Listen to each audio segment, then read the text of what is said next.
Carles Puyol sudah lama pensiun, tak lagi terlihat di lapangan, tak mengejar sorotan kamera, tak sibuk mencari panggung baru. Tapi justru, disitulah ia abadi. Ia telah meninggalkan sesuatu yang jauh lebih berharga dari trofi dan medali.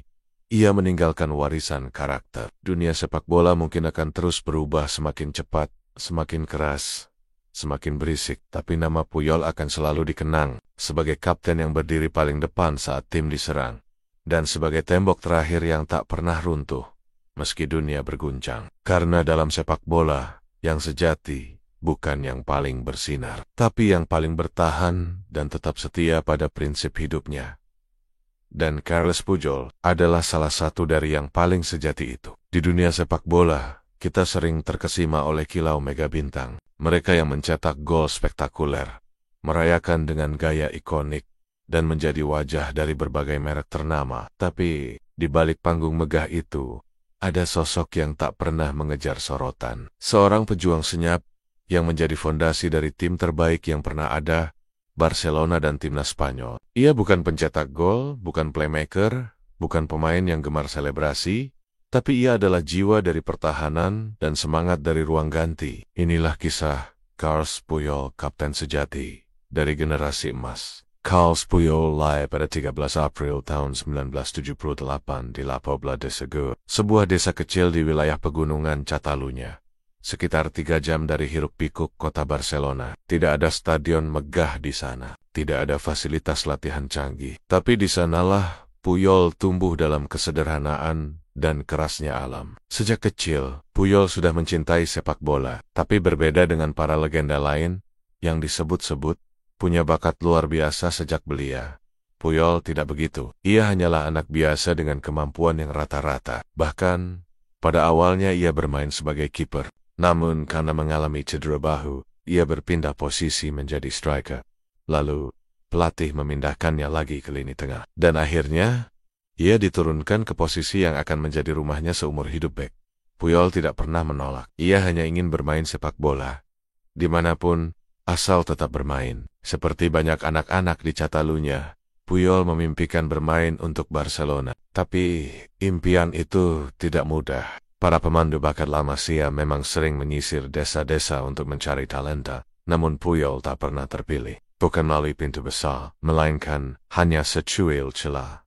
Satu hari trial di Akademi La Masia. Pada tahun ke-1995, usianya saat itu 17 tahun. Usia yang sudah dianggap tua untuk ukuran pemain akademi. Puyol tahu ini bisa jadi kesempatan terakhir. Bahkan dalam hatinya ia sudah bersumpah, jika gagal di sini, ia akan berhenti bermain sepak bola. Ia tak mau membela klub lain, hanya Barcelona atau tidak sama sekali. Ketika kabar itu sampai ke telinga sang ayah, beliau tak memberikan nasihat yang panjang. Ia hanya berkata, tapi kalau mereka tidak memilihmu karena ada anak yang bekerja lebih keras darimu, maka carilah rumah lain untuk pulang. Jika mereka tidak memilihmu karena ada anak yang lebih berbakat, itu tidak apa. Kalimat itu membekas di hati Puyol seumur hidupnya. Trial itu awalnya hanya 1 hari, tapi performa dan etos kerja Puyol membuat pelatih terkesan. Trial diperpanjang 1 hari lagi, lalu 1 minggu, lalu 1 bulan, hingga akhirnya nama Carles Puyol resmi masuk ke daftar pemain Barcelona U19.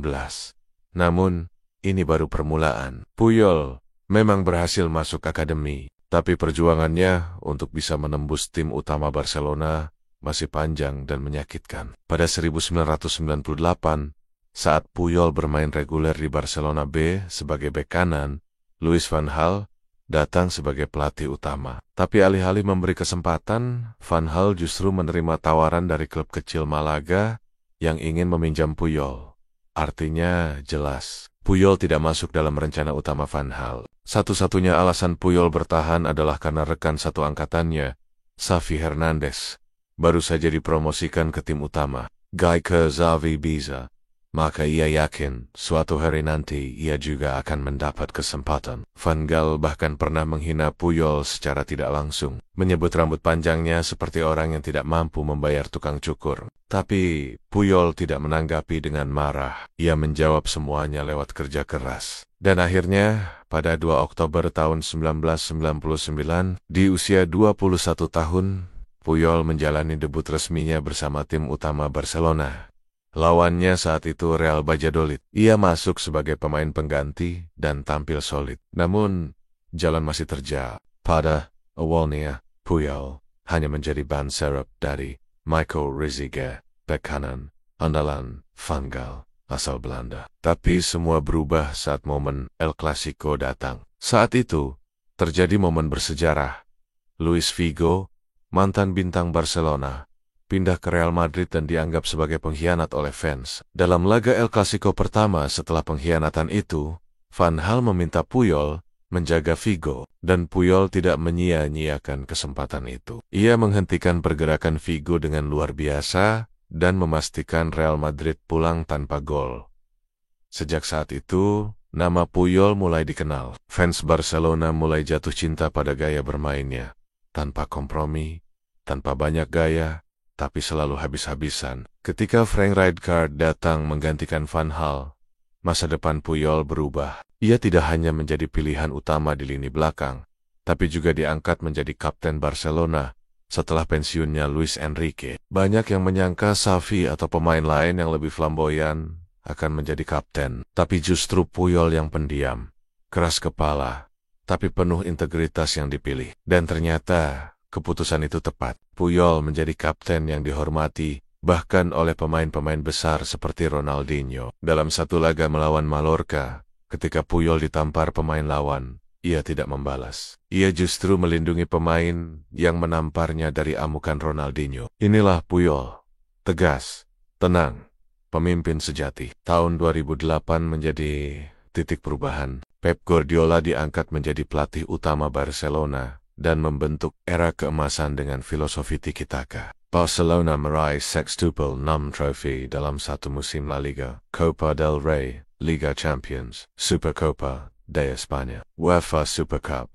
dan FIFA Club World Cup. Guardiola membawa kembali Gerard Pique dan duet Puyol-Pique menjadi tembok kokoh yang nyaris tak tertembus. Tak ada tim lain yang bisa menirunya, tapi prestasi Puyol tak hanya di klub. Bersama timnas Spanyol, ia menjadi tulang punggung pertahanan yang membawa La Roja meraih Euro 2012. Yang luar biasa adalah Puyol mampu mendamaikan ego pemain Barcelona dan Real Madrid di dalam timnas Spanyol. Ia bukan hanya kapten di klub, tapi juga penjaga harmoni dalam skuad berisi banyak bintang. Namun, seperti semua cerita besar, kisah Puyol pun harus berakhir. Cedera yang terus-menerus menggerogoti tubuhnya membuatnya harus mengambil keputusan berat.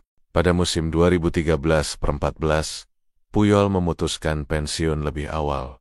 Meski kontraknya masih tersisa 2 tahun, ia menolak menerima gaji tanpa bermain, karena merasa itu bukan caranya menghormati klub. Dalam konferensi pers yang emosional, dengan suara pelan dan mata berkaca-kaca, Puyol mengucapkan selamat tinggal.